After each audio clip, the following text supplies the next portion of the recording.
Hello everyone, welcome again to our YouTube channel NK maths. दोस्तों, आज की इस वीडियो में मैं सॉल्व करने वाला हूं एसएससी सीपीओ टीयर 1 एग्जामिनेशन 2024 में मेंसुरेशन के जो भी क्वेश्चन पूछे गए थे वो मैं सॉल्व करूंगा। ठीक है, ध्यान दीजिए कि मेंसुरेशन का ऑलरेडी मैंने पार्ट 1 कवर कर रखा है और ये जो है ये पार्ट 2 है। पार्ट 2 कहने का मतलब कि पार्ट 1 में मैंने पहले ही 22 क्वेश्चन कवर कर दिया है और बाकी के जो क्वेश्चन रह गए हैं, मुझे आप लगा लो कि 40 के आसपास क्वेश्चन है, तो 22 उसमें से माइनस कर दो जो बचे हुए क्वेश्चन है, यानी कि 23 से आगे के क्वेश्चन हम इस वीडियो में कवर करने वाले हैं। ठीक है, सारे क्वेश्चन आपको हिंदी के साथ साथ इंग्लिश में ही लिखे हुए मिल जाएंगे, यानी कि हिंदी इंग्लिश दोनों में क्वेश्चन लिखे हुए मिल जाएंगे। एग्जाम जून 2024 में हुआ था और जितने भी शिफ्ट हुए हैं, टोटल 9 शिफ्ट में पेपर हुआ है। पूरे 9 शिफ्टों में जितने भी मेंसुरेशन के क्वेश्चन पूछे गए हैं, चाहे वो 2D के हो या फिर 3D के हो, ठीक है, वो मैं इसमें कवर करने वाला हूँ। ठीक है, और ऐसे और वीडियो देखने के लिए आप हमारे यूट्यूब चैनल एनके मैथ्स को जरूर सब्सक्राइब कर लें। और अगर आपको क्लास की पीडीएफ चाहिए तो क्लास की पीडीएफ के लिए आपको हमारा टेलीग्राम ग्रुप, जो कि एनके मैथ्स संधू कुमार के नाम से चलता है, उसे जरूर ज्वाइन कर लें। आप वहां पर हर एक क्लास की पीडीएफ फाइंड आउट कर सकते हैं और पीडीएफ के थ्रू आप उसे बाद में प्रैक्टिस भी कर सकते हैं। ठीक है, तो पीडीएफ के लिए आप टेलीग्राम ग्रुप जरूर ज्वाइन कर लें। अगर आप इंस्टाग्राम पे हैं तो वहां भी मुझे फॉलो कर सकते हैं। ठीक है, स्टार्ट करते हैं अब पहले क्वेश्चन से।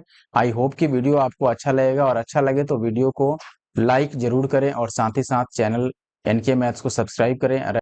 देखिए दोस्त, आज का जो पहला क्वेश्चन है आपके पास, क्वेश्चन है the height and radius of a cone shaped storage tank are 9 feet and 7 feet. तो यहाँ पर आपको हाइट और साथ में रेडियस भी दे दिया। अब ये पूछ रहा है find the volume of the water tank. अच्छा देखो, कहने का मतलब ये है कि वॉल्यूम पूछ रहा है, वॉल्यूम यानी कि उस टैंक में वाटर कितना आएगा, और ये इसका मतलब सीधा हुआ कि हमें वॉल्यूम बताना है। और वॉल्यूम जो होता है, कोन का वॉल्यूम लगाना होगा, क्योंकि कोन शेप्ड है तो कोन का volume 1/3 pi R square H होता है। ठीक है, तो हम सीधे तौर पर यहाँ लिखेंगे 1/3 पाई का value 22/7 R square. It means radius 7 है तो 7 का स्क्वायर दैट इज 49 और हाइट है 9। तो बहुत आसान क्वेश्चन निकल गया ये। 7 से काटोगे 7 टाइम्स और 3 से ये 3 टाइम्स, तो 7 या 21 को 22 से आपको मल्टीप्लाई करना है। ठीक है, 21 को अगर 22 से मल्टीप्लाई करोगे तो 22 का स्क्वायर कितना होता है, तो आप बोलोगे 484। तो 484 से थोड़ा छोटा होगा, जो कि ऑप्शन सी में है, तो ऑप्शन सी आपका सही है। ठीक है, आगे बढ़े अब 23rd का ऑप्शन सी। अगला सवाल है the ratio of the slant height and the height of a cone. Slant height और हाइट क्या हुआ, स्लांट यानी कि तिरछी ऊंचाई और हाइट यानी कि सीधी ऊंचाई, इनका रेशियो 4 और 3 का है। कर्व्ड सरफेस एरिया आपको दिया गया है कोन का, वो है 4√7 पाई, और आपको बताना है रेडियस ऑफ द कोन। अब देखो, जैसे मान लो मैं बोल दूं यहाँ पर स्लांट हाइट जिसको हम एल बोलते हैं और सिंपल हाइट जो होता है वो एच, इनका रेशियो आपको दिया है क्या, 4:3। ठीक है, और कर्व सरफेस एरिया भी आपको दिया गया है। सबसे पहले एक चीज समझ लो, मैं इसको ऐसे मानता हूं कि ये 4x है और ये 3x है। अब रेडियस की वैल्यू अगर हम निकालें तो रेडियस क्या हो जाएगा, तो आप बोलोगे under root of L² minus H², Pythagoras लगेगा। ठीक है, तो यहाँ पर पाइथागोरस अगर आप लगाते हो तो 4 का स्क्वायर और -3 का स्क्वायर, तो 4 चौके 16 माइनस 3 तिया 9। ठीक है, तो बच गया आपके पास कितना, 7। तो ये अंडर रूट ऑफ 7x² होगा, जिसको आप बोल सकते हो √7 और x, ये रेडियस की वैल्यू हो गई। अब देखो आपको क्या दे रखा था यहाँ पर, ये दे रखा है यहाँ पर सतह क्षेत्रफल। सतह का क्षेत्रफल क्या होता है, आप बोलोगे पाई आर एल। तो यहाँ पर हम लिख देंगे पाई, आर के जगह पर √7 और इंटू का x, और एल के जगह पर हम क्या ले लेंगे, 4x। इसकी वैल्यू कितनी दे रखी है, तो आप बोलोगे ये दे रखा है 4√7 और साथ में पाई। अब यहाँ पर आप देखिए कि पाई से ये पाई तो कैंसिल आउट हो जाएगा, सीधी सी बात है, और √7 और 4 से √7 और 4 कैंसिल आउट हो गया, तो x² की वैल्यू 1 आ गई, यानी कि x कितना है, 1। जैसे ही x 1 आया तो हमें r की वैल्यू बतानी थी, जो कि √7x था, तो ये √7 ही रह जाएगा क्योंकि x की जगह पर तो 1 है। तो ये बहुत ही आसान सवाल निकला, √7 24 का बी सही उत्तर है। अगर हम 25वें की बात करें, 25वें क्वेश्चन में आपको बोला गया है what is the total surface area of a cone whose radius is r/4 and slant height is 4। 4 के बाद कुछ है क्या ये लिखा हुआ, अच्छा चलो क्लियर कर लेते हैं हम। देखिए भाई, अब क्या करेंगे, सबसे पहले तो ये समझ लीजिए कि यहाँ पर कुछ है नहीं, ये ओनली 4 है। यानी कि रेडियस की वैल्यू आपको कितनी दे रखी है, r/4, और जो स्लांट हाइट है उसकी वैल्यू 4 दे रखी है, ठीक है। अब हमसे टोटल सरफेस एरिया पूछा गया है। आपको पता है कि टीएसए क्या होता है, कर्व सरफेस एरिया, और टीएसए में बस इतना अंतर होता है कि टीएसए में हम बेस का एरिया भी इंक्लूड कर लेते हैं, ठीक है। तो जैसे यहाँ पर चूंकि ये शंकु है, तो शंकु में टीएसए क्या होगा, कर्व सरफेस एरिया, यानी कि पाई आर एल और प्लस का पाई आर स्क्वायर, इसका बेस का एरिया यही होगा। अब देखो क्या होगा, यहाँ पर पाई आर के जगह पर तो r/4 रखेंगे क्योंकि रेडियस r/4 है। एल के जगह पर क्या रखेंगे, 4, और प्लस पाई आर स्क्वायर, तो पाई आर स्क्वायर यानी कि r/4 का स्क्वायर, क्योंकि रेडियस की जगह पर r/4 है, तो ये हो जाएगा r²/16। अब अगर मैं कैंसिल आउट करूं तो 4 से 4 कैंसिल आउट होगा, यहाँ पाई आर है, यहाँ भी पाई आर है। तो अगर मैं पाई आर को कॉमन ले लूं तो अंदर यहाँ पे कुछ नहीं बचेगा, लेकिन यहाँ बच जाएगा कितना, r/16, क्योंकि एक आर को हमने ले लिया कॉमन। तो ये जहां भी दिखे वो अपना आंसर है। और ये ऑप्शन डी में और बी में तो नहीं दिख रहा है, 16 यहाँ भी नहीं है, यहाँ है, तो ऑप्शन ए जो है वो सही उत्तर साबित हुआ। अगर अगले क्वेश्चन की बात करें 26 नंबर की, rectangular seat of metal is 60 centimetre by 25 centimetre, यानी कि इस टाइप का रेक्टेंगुलर सीट है जिसमें ये 60 है और ये 25 है, ठीक है। मैं अच्छा ही बना देता हूं, चलो ठीक है। ये मान लो आपका सीट है, और ये है 60 और ये है 25। अब क्या कह रहा है, equal square of 5 centimetre side का, यानी कि 5 सेंटीमीटर साइड वाला इक्वल स्क्वायर इसमें से काट कर निकाला जाता है इसके कॉर्नर से, देख रहे हैं, R cut off at the corners. Corners लिखने का मतलब है कि सारे कॉर्नर से काटे गए, ठीक है। अब ये कह रहा है कि एंड द रिमाइंडर इज, यानी कि जो उसका एरिया बच गया, जो पार्ट बच गया उसको फोल्ड किया गया और एक ओपन रेक्टेंगुलर बॉक्स बनाया गया। अब ये कह रहा है कि उस बॉक्स का वॉल्यूम बता दो। कहने का मतलब ये है कि देखो, यहां से एक स्क्वायर शेप में काट लिया गया आपका, ठीक है, और यहां से भी एक स्क्वायर शेप में ऐसे काटा गया, यहां से भी एक स्क्वायर काट लिया गया, और यहां से भी एक स्क्वायर इस तरीके से काट लिया गया। काटने के बाद जो बच गया आपका सीट, उसको ओपन एक बॉक्स के रूप में फोल्ड कर दिया गया। तो उस बॉक्स का आपसे पूछ रहा है कि वॉल्यूम बता दो क्या होगा। अच्छा, अब एक बात बताओ, अगर इसको बॉक्स बनाएंगे तो होगा क्या, इस एरिया को उठाएंगे ऊपर और इसको भी ऊपर उठा के और ऐसे फोल्ड किया जाएगा, यही होगा ना। जैसे देखो, ये वाला एरिया ऊपर फोल्ड होगा, ये वाला एरिया भी ऊपर फोल्ड होगा, और यहां से ऊपर फोल्ड करेंगे और यहां से ऊपर फोल्ड करेंगे, यही होगा। तो कहने का मतलब ये है कि ये जो बच गया ये उसका लेंथ होगा, यानी कि लंबाई, ठीक है। ये जो बच गया ये चौड़ाई होगा उसका। और ये जो लेंथ है ना, ये रेड पार्ट से मैं दिखा रहा हूं, जैसे मान लो मैं यहां पर लिख के ही समझा देता हूं। देखो, ये जो आपका बचा, ये पूरा ये एल होगा यहां से यहां तक, ठीक है। अच्छा, ये केवल यहां से यहां तक क्या होगा, तो आप बोलोगे बी, यानी कि चौड़ाई होगा, ब्रेड्थ। और ये जो लेंथ है ना, ये वाला ये बनेगा इसका हाइट, ठीक है, एल बी और एच। अब एल कितना होगा, तो आप बोलोगे देखो, 5 सेंटीमीटर का इसमें से कट किया गया है, यानी 5 इधर से कम होगा और 5 इधर से कम होगा। ये पूरा 60 था, उसमें से 5 और 5 10 कम हो गया, तो एल की वैल्यू 50 बच गई। अच्छा, बी की वैल्यू अगर मैं पूछूं कितना होगा, तो 25 में से देखो 5 इधर से कटा और 5 इधर से कटा, यानी कि 10 कट गया, तो ये बच गया 15। और हाइट की वैल्यू, हाइट तो पता ही है कि इसका जो स्क्वायर काटा गया उसका साइड कितना है, 5। तो एल बी एच तीनों निकल गया, तो वॉल्यूम लिख दो। वॉल्यूम आपको पता है कि वॉल्यूम जो होता है दोस्तों, वो होता है L into B into H. तो एल हो गया आपका 50, सॉरी, एल 50 है, बी है 15 और एच है 5। तो ये हो गया 15 पिछे 75 और 75 पचे, यानी कि एक जीरो और उसके बाद में 5, ठीक है। 75 पचे हो गया आपका, 25 इधर लाओ, 25 625 का 3 गुना, यानी 25 तिया 75 और 6 तिया 18।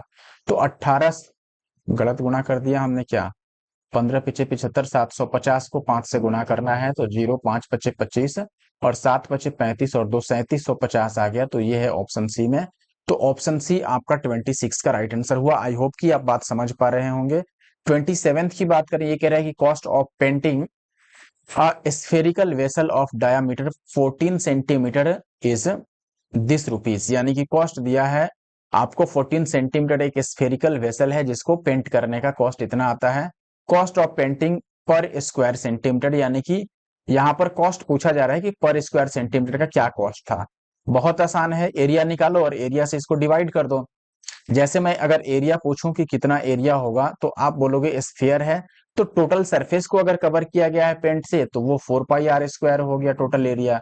ये हो गया 4 पाई का मान 22/7 और आर स्क्वायर रेडियस चूंकि यहाँ पर 14 का हाफ होगा तो ये 7 × 7 हो गया। अब ये 7 से 7 कट गया।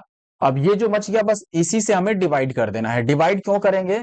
क्योंकि देखो टोटल इतना एरिया कवर करने के लिए ये राशि लगा, तो पर यूनिट एरिया के लिए कितना लगेगा डायरेक्ट डिवाइड कर सकते हो। ये आया कितना, तो आप बोलोगे 4 × 7 × 22 आया। इससे डिवाइड कर दो पर यूनिट कॉस्ट के लिए। तो अगर पर यूनिट कॉस्ट लिखना है तो टोटल कॉस्ट कितना है 21,560। इसको आपको डिवाइड करना है किससे? डिवाइड करोगे आप इससे, ठीक है, टोटल एरिया से। ये हो गया 4 × 7 × 22। काट देते हैं, पहले 4 से काटते हैं तो 4 × 5 = 20 और फिर 4 × 3 = 12 और 4 × 9 = 36 और 0 7 से काट लो तो ये हो जाएगा 7 × 7 = 49 यानी कि 49 बच गया 49 तो फिर से 49 और 0। अब 22 से काट दो इसे, 11 से कट जाता 77 बार में, तो 22 से कितनी बार में कटेगा? 2 से काट दो एक बार और एक बार 11 से, तो 11 से काटोगे 11 7 77 और 2 से काटोगे तो 35 बार में। तो ये 35 आ गया। इसका मतलब कि टोटल 35 रुपीज पर यूनिट का यहाँ पर लगता है कॉस्ट, ठीक है। अगला सवाल है, एक गोलाकार बक्से का सतह क्षेत्रफल दिया है तो डिब्बे की त्रिज्या। बहुत से ज्यादा आसान सवाल। गोलाकार अगर बक्सा है तो गोले का एरिया क्या होता है आपको पता है कि ये 4 पाई r² होता है। तो 4 पाई की वैल्यू 22/7 और r² हमें r की वैल्यू बताना ही है। और ये टोटल कॉस्ट आपको दे रखा है, टोटल कॉस्ट बोल रहा हूँ, टोटल एरिया दे रखा है 528 सेंटीमीटर। इसको काट पीट के r की वैल्यू आपको निकालना है। जो भी आंसर आए जरूर कमेंट बॉक्स में कमेंट करें कि आपका क्या आंसर आ रहा है, ठीक है। आगे बढ़ते हैं। हाँ, अगर आप कमेंट बॉक्स में कमेंट करोगे मैं जरूर बता दूंगा कि आपने सही बताया या गलत बताया। अगला सवाल आपके सामने है। ये पूछ रहा है कि how many metres of cloth will be required to make a conical tent.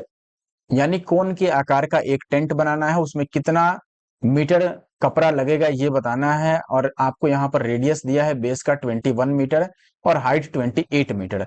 अच्छा, अब बताओ अगर कोनिकल शेप में आपको बनाना है, क्या चीज बनाना है भाई? टेंट बनाना है। आपको भी पता है कि इस टाइप से टेंट बनेगा इसका मतलब, और नीचे कपड़ा नहीं लगेगा, यह बात हम मान के चलते हैं, ठीक है।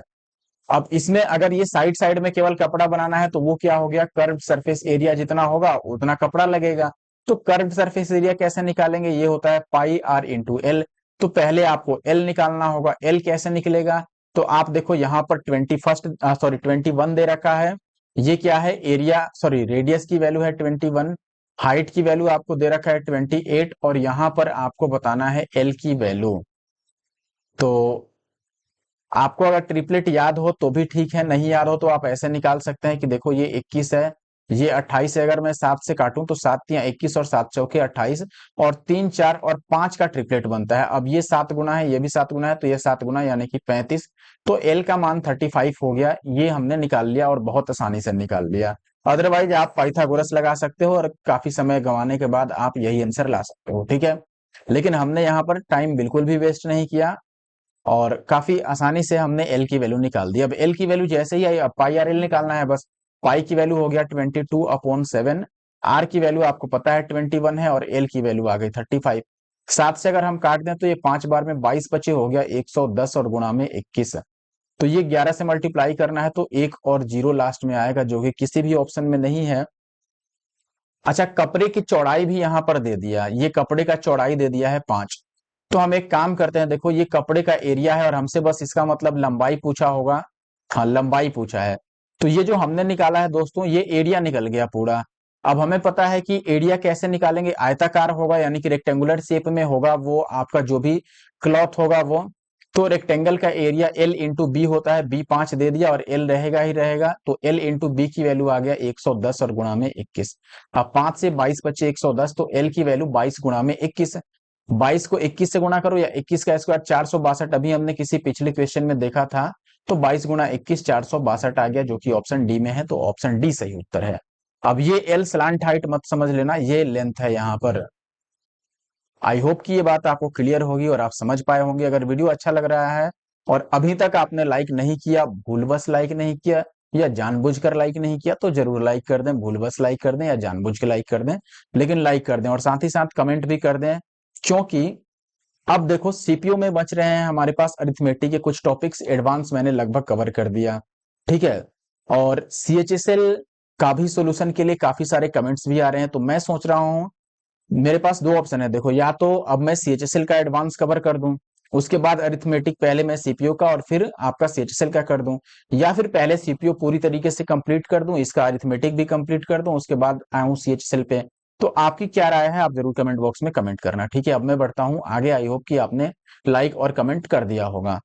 अगला सवाल है 38 नंबर आपका, the area of the canvas cloth needed to erect a right conical tent of height this and circular base. अब बिल्कुल ये सेम टाइप का क्वेश्चन हो गया, तो यहाँ पर लेंथ नहीं बताना है, यहाँ पर डायरेक्ट एरिया बता देना है, तो पाई आर एल आप डायरेक्ट लगा सकते हो। लेकिन देखो यहाँ पर हाइट दे रखा है कितना 20, और यहाँ पर 2 पाई आर यानी कि परिधि दे रखा है, ये कितना दे रखा है 30।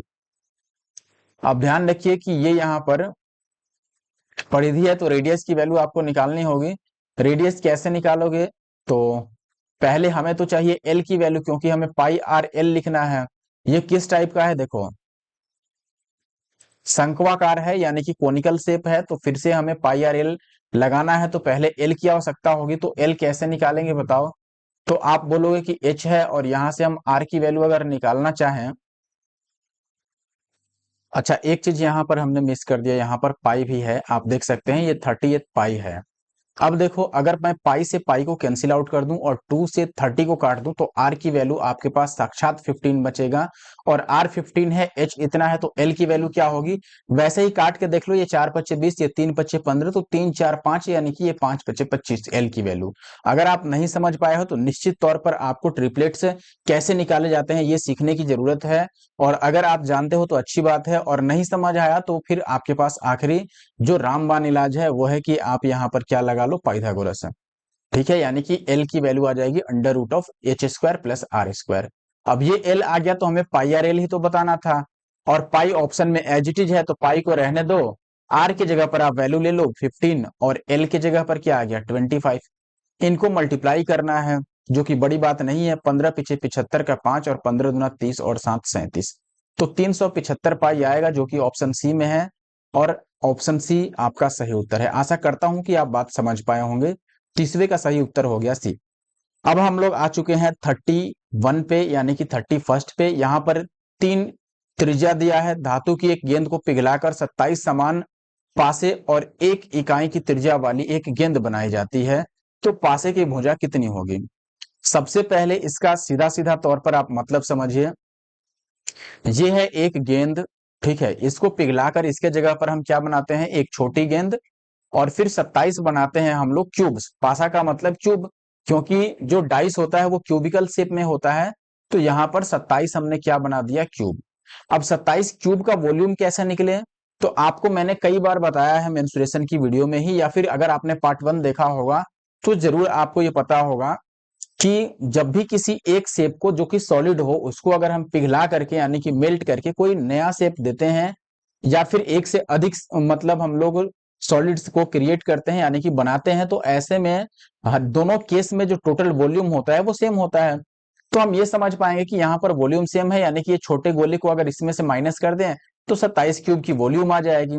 अच्छा अब बताओ बड़े गेंद की वॉल्यूम कितनी होगी, तो आप बोलोगे 4/3 और पाई आर क्यूब यानी 3 का क्यूब, माइनस छोटे वाले क्या करो, छोटे वाले का वॉल्यूम, छोटे गेंद की वॉल्यूम 4/3 पाई और छोटे आर का क्यूब, तो छोटा आर यहाँ पे 1 है तो 1 का क्यूब तो हम लिखेंगे नहीं, क्योंकि 1 से मल्टीप्लाई करने पर वही आ जाएगा, और इधर आ गया 27 इंटू एक क्यूब का वॉल्यूम। क्यूब का वॉल्यूम कैसे निकालोगे आप, क्यूब का वॉल्यूम होता है एल क्यूब, जहां पर एल क्यूब का साइड है, ठीक है, जो कि हमें बताना ही है। अब यहाँ पर देखो 4 पाई तो कॉमन है, 4/3 पाई कॉमन है, पाई का मतलब 22/7, यही हुआ ना।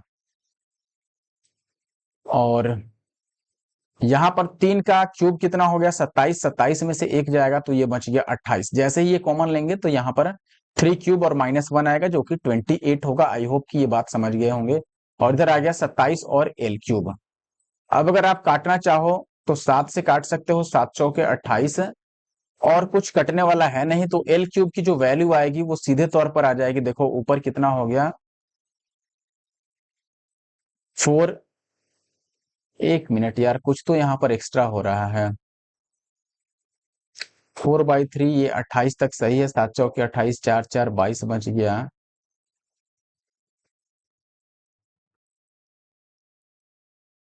अच्छा, एक चीज यहाँ पर हमने गलत कर दिया, एक मिनट, तभी ये गड़बड़ हो रहा है। तो यहाँ पर जब हम माइनस करेंगे तो ये होगा, देखो 4/3 और पाई तो कॉमन है, तो ये 4/3 पाई का मतलब हो गया 22/7। 3 का क्यूब 27 में से एक माइनस होगा तो ये 26 आएगा, ना कि 28 आएगा। और राइट साइड में आ गया 27 और एल क्यूब। अब देखो ये कैंसिल आउट होने से तो रहा, इस हिसाब से तो इसका आंसर ही नहीं आ पाएगा। देखो जैसे ये कहीं भी अब कैंसिल आउट होने लायक नहीं है, आप देख सकते हैं किसी से कोई भी कटने लायक नहीं है, कटने के हालत में ही नहीं है। तो अब यहाँ पर या तो आप ये कह लो कि आंसर गलत है इसका, या फिर जबरदस्ती आंसर लाना पड़ेगा। जबरदस्ती यानी कि अप्रोक्सीमेट किसी तरह हम आंसर निकाल दें। जैसे अगर मैं अप्रोक्सीमेट निकालने भी जाऊं तो आप बोलोगे कि ये 7 या 21 है, तो ये 21 से एक बार में कटेगा। और पॉइंट अगर हम जीरो लगाएं, ठीक है, एक आएगा, जीरो लगाएं, एक और जीरो लगाएं, तो ये जा करके आपका बनेगा 21 चौके 84। 21 बचे तो नहीं कटेगा, ठीक है। तो इसको मान लो ये 1 टाइम्स कट रहा है लगभग, और इससे ये भी करीब करीब एक बार में ही कटेगा, ठीक है। हालांकि ये 1 से चूंकि वैल्यू थोड़ी ज्यादा आ रही है, ठीक है ना, तो एल क्यूब की जो वैल्यू आएगी ओवरऑल, ये 4 इंटू 1 4 आएगा, इससे थोड़ा सा ज्यादा आएगा, ठीक है। यानी मैं ये कह सकता हूं कि एल क्यूब की वैल्यू 4 से थोड़ा बड़ा आएगा, थोड़ा बड़ा। और ये भी आप समझ लो 4.5 के आसपास आएगा, उससे ज्यादा नहीं आएगा, यानी 4.5 से ज्यादा नहीं आएगा। अब हमें ये चेक करना होगा कि इनमें से किसका क्यूब जो है वो 4 के आसपास आएगा, ठीक है, यानी 4 से थोड़ा बड़ा आएगा, 4 से छोटा नहीं। 15 का क्यूब तो बिल्कुल ही नहीं हो सकता है, 15 का क्यूब 33 75 होता है, ठीक है। और अगर 15 नहीं है तो 14 भी नहीं होगा, क्योंकि ये उससे और छोटा हो गया। अब बच गया 17 और 16। 16 का क्यूब अगर आपको याद हो 40 96 होता है, जो कि 4 के काफी करीब है और 4 से थोड़ा बड़ा भी है, ठीक है। क्योंकि अगर हम डेसिमल में इस तरीके से लिखेंगे तो ये 4.096 आएगा, जो कि 4 के काफी करीब है। 17 पे जाओगे तो ये इससे ऊपर चला जाएगा, इसलिए हम बोलेंगे कि जो अप्रोक्सीमेट आंसर बन सकता है ये 1.6 बन सकता है। हालांकि ये भी जबरदस्ती लाना ही हुआ, ठीक है। आगे बढ़ते हैं अब और अगले सवाल पर आते हैं। अगला सवाल है, a drainage tile is a cylindrical cell 22 centimeter long. The inside and outside diameters are 8 centimeter and 14 centimeter respectively. What is the volume of the clay required for the tile? देखो कहने का मतलब है कि टाइल की जो लंबाई है, टाइल है बेलनाकार, उसमें एल आपको दे रखा है, जिसको आप हाइट भी बोल सकते हैं, ये है 42। अच्छा, यहाँ पर डायमीटर दिया है, इसमें इनसाइड डायमीटर और आउटसाइड दिया है। तो रेडियस की अगर आप बात करो, आउटसाइड रेडियस, तो ये 14 का आधा 7, और इनसाइड रेडियस कितना हो जाएगा, 8 का आधा यानी कि 4। अब आपसे बोल रहा है कि आवश्यक मिट्टी बता दें, तो वॉल्यूम इसका निकालना पड़ेगा। अब ये सेल है, ध्यान रखिए, सेल का मतलब इस टाइप का है, ठीक है, ये कंप्लीट सॉलिड नहीं है, अंदर से ये खोखला होगा इस टाइप का, ठीक है। तो हम क्या करेंगे, बड़ा वाला जो यहाँ पर सिलेंडर है उसमें से छोटे वाले सिलेंडर का वॉल्यूम को माइनस करेंगे, तो ये ओवरऑल आपका बनेगा पाई आर स्क्वायर। एच होता है तो आप बोलेंगे ये हो गया पाई, यानी कि 22/7। और एच के जगह पर आप डायरेक्ट वैल्यू 42 रख लो, और आर स्क्वायर के जगह पर कैपिटल आर का स्क्वायर माइनस स्मॉल आर का स्क्वायर, यही लिखेंगे। तो अब कैपिटल और स्मॉल को हटाकर हम लिख देते हैं 7 का स्क्वायर और माइनस 4 का स्क्वायर। 7 का स्क्वायर 49, और 4 का स्क्वायर होता है 16। 49 में से 16 माइनस करो, तो पहले अगर आप 9 में से 6 माइनस करेंगे, 3 और 10 और माइनस कर दें, तो ये 33 आएगा, ठीक है। अब काट पीट लो इसको, अगर काटोगे तो 7 से ही कट सकता है, 7 छके 42, और ये हो गया 33 छके 3 छके 18, या 66 छके लिख देते हैं, कोई दिक्कत नहीं है। आप ये देखो 6 दूना 12 तिया 36, और 12 तिया 36 और 3 39 गुणा में 11, ठीक है। तो 6 और 9 6 15, लास्ट में 5 और 6 आएगा, जो कि ऑप्शन ए में दिख रहा है, तो ऑप्शन ए आपका सही हो गया, 32 का ऑप्शन ए। 33 की दोस्तों अगर मैं बात करूं, ये कह रहा है कि एक कमरे की लंबाई चौड़ाई, सॉरी, कमरे की चौड़ाई जो है उसकी ऊंचाई की 2 गुनी है, और लंबाई की आधी है, यानी कि ये एल बी एच है। तो ये कह रहा है कि कमरे की जो चौड़ाई है वो ऊंचाई की दोगुनी, यानी हाइट अगर 1 है तो चौड़ाई इसका डबल, और जो चौड़ाई है वो लेंथ का हाफ है, यानी एल का आधा होगा, तो एल 4 रहेगा, तभी तो बी जो है 2, ये आधा बनेगा उसका। अब इसका वॉल्यूम दे रखा है, अगर वॉल्यूम दे रखा है तो हमें एक्स लगा के मानना चाहिए। ठीक है, ये हमने मान लिया। वॉल्यूम होता है इनका product L into B into H, तो ये 4 दूना 8 एक्स क्यूब आ गया, और ये 1728 है। तो एक्स क्यूब की वैल्यू आ गई 1728 और बटा 8। आप बताओ एक्स की वैल्यू कितनी होगी? 1728 12 का क्यूब होता है और 8 2 का क्यूब होता है, तो ये 12/2 यानी कि 6 आ गया एक्स की वैल्यू। और हमसे लंबाई यानी 4x की वैल्यू पूछ रहा है, तो 4 इंटू एक्स की जगह पर 6, तो 6 चौके 24, यानी कि ऑप्शन डी सही है। 34 की बात करें, ये कह रहा है कि अ gear 15 centimetre in diameter and turning a gear is turning a gear 21 centimeter in diameter when the smaller gear has 105 यानी कि 105 revolutions, how many has the larger one made? अब देखो, अगर किसी को गियर का मतलब नहीं पता है तो मैं आपको एक इमेज से बात समझा देता हूँ। देखो, ये इस टाइप के जो होता है ना, इस टाइप का, जैसे जो चक्कों में लगा होता है, साइकिल के पहिए में लगा होता है, जिसमें चेन लगी होती है, वो गियर होता है इस टाइप का। ठीक है, अब ये यहाँ पर हम सर्कुलर इसको मान के चलेंगे, जनरली ये सर्कुलर होता ही है। तो यहाँ पर कह रहा है कि देखो, पहले 15 सेंटीमीटर डायमीटर है पहले गियर का, दूसरा जो बड़ा वाला गियर है उसका जो डायमीटर है वो 21 सेंटीमीटर। अब छोटा वाला, यानी कि ये जो छोटा वाला है, ये अगर 105 चक्कर लगाएगा तो बड़ा वाला कितना चक्कर लगाएगा? देखो, सबसे पहले हम क्या करेंगे, ऐसे में सीधे सीधे सरकमफ्रेंस को बराबर करेंगे। ठीक है, कैसे सरकमफ्रेंस को बराबर करेंगे? जैसे आप देखिए यहाँ पर, आप बोलेंगे कि सरकमफ्रेंस जनरली 2 पाई आर होता है, जिसे हम पाई इंटू डी भी बोलते हैं, जहां पर डी का मतलब डायमीटर हो गया। तो अब मैं सीधे तौर पर बोलूं कि देखो, बड़े वाले में अगर मैं सरकमफ्रेंस लिखूंगा तो पाई डी, पाई तो पाई ही रह जाएगा और डी की जगह पर 21, और मान लो इसने एक्स चक्कर लगाए तो ये एक्स चक्कर। छोटे वाले से इक्वेट करो, छोटे वाले में पाई डी लिखोगे आप तो पाई और डी के जगह पर 15, और कितने रिवॉल्यूशन लगाए हैं उसने? 105। बस अब काट पीट लो, तो आप बोलोगे 21 से 21 बचे 105, और पाई से पाई कट गया, तो एक्स की वैल्यू 15 पीछे 75 आ गया, यानी कि 75 ऑप्शन बी में है। तो ऑप्शन बी 34 का हुआ राइट आंसर। ठीक है, अब आते हैं 40 पे। देखो, बीच में कुछ क्वेश्चन अलग आ गए थे, इसलिए मैंने उनको हटा दिया है, एक भी क्वेश्चन हमने स्किप नहीं किया है। क्वेश्चन यहाँ पर है, a hemispherical bowl is 88 centimetre round, the brim assuming it to be full, how many persons may be served from it in hemispherical glasses 7 centimeter in diameter at the top? देखो, कहने का मतलब ये है कि एक अर्धगोलाकार कटोरा है जिसका किनारा दिया है 22 सेंटीमीटर है। अच्छा, किनारे का क्या मतलब है? पहले मैं एक अर्धगोला बनाता हूं, फिर आपको किनारे का मतलब समझाता हूं। ठीक है, जैसे मान लो ये हुआ आपका एक अर्धगोला। ठीक है, इसमें अब किनारे का मतलब इससे है, ये जो इसका बाहरी एरिया है ना, ये वाला, इसको यहाँ किनारा बोला जा रहा है। ठीक है, अब यहाँ पर ये कह रहा है कि यह मानते हुए कि यह भरा हुआ है, यानी कि इसमें जो भी लिक्विड डाला गया है, चाहे जो चीज भी है, वो पूरा इसमें भरा हुआ है, फुल है। अब ये कह रहा है कि इससे कितने लोगों को अर्धगोलाकार गिलासों में परोसा जा सकता है।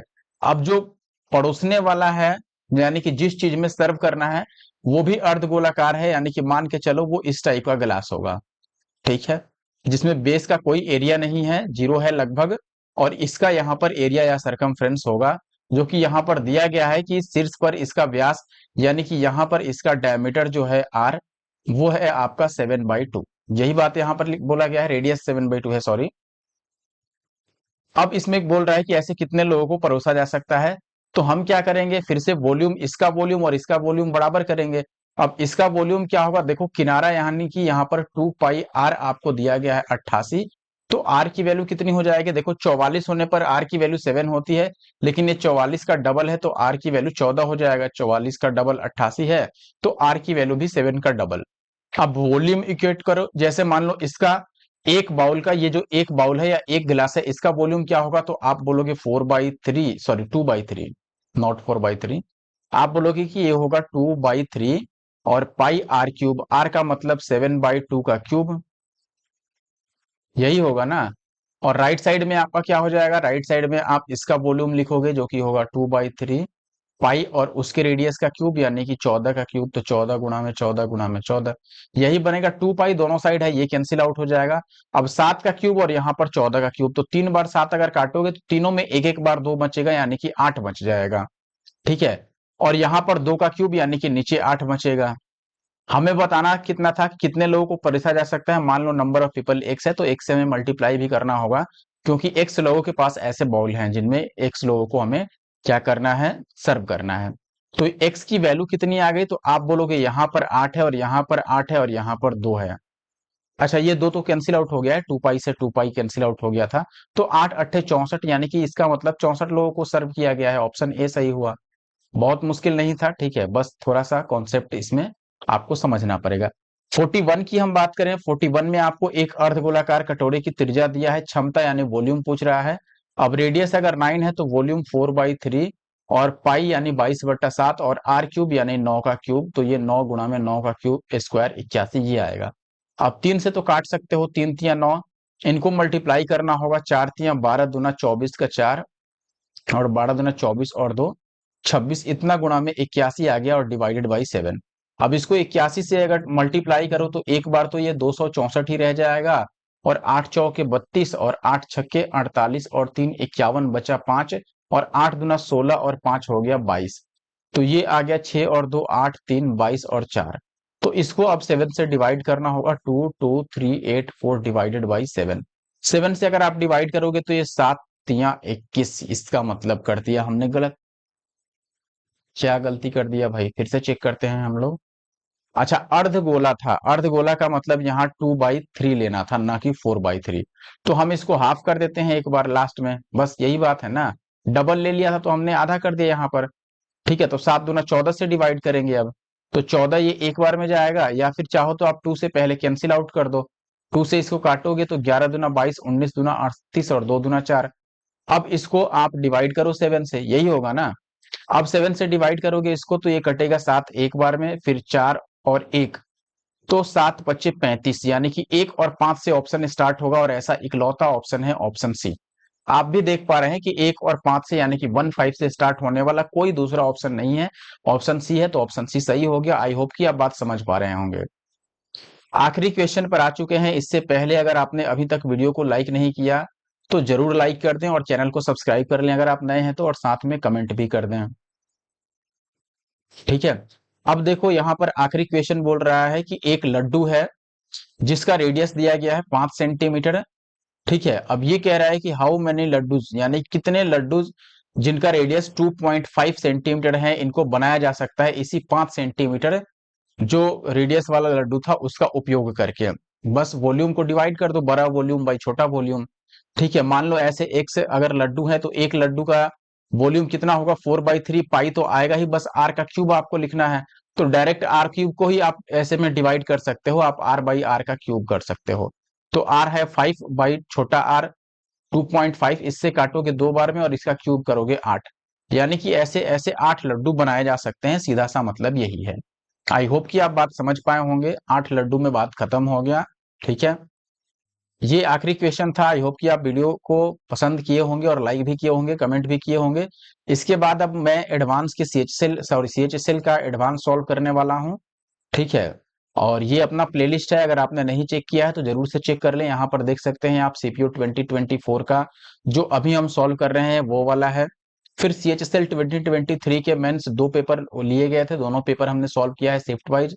यहाँ पर IB का सोल्यूशन है, फिर CPU 2023 का सोल्यूशन है, और इसी में आपका चैप्टर वाइज सोल्यूशन भी यहाँ पर CPU 2023 वाला मिल जाएगा। यहाँ CHSL 2023 है, CGL 2023 है। अब ये देखो 2023 वाला ग्रुप चल रहा है, फिर यहाँ से 2022 वाला ग्रुप चलेगा, फिर उसके नीचे जाओगे तो 2021 वाला यहाँ ग्रुप आप देख पाएंगे। ठीक है, तो सारे लगभग 2019 के बाद से सारे सॉल्यूशन आपको हमारे यूट्यूब चैनल पे मिल जाएंगे। अगर आपने नहीं देखा है तो जरूर से हमारा प्लेलिस्ट चेक करें। Thank you for watching the video, मिलते हैं नेक्स्ट वीडियो में, तब तक के लिए बाय।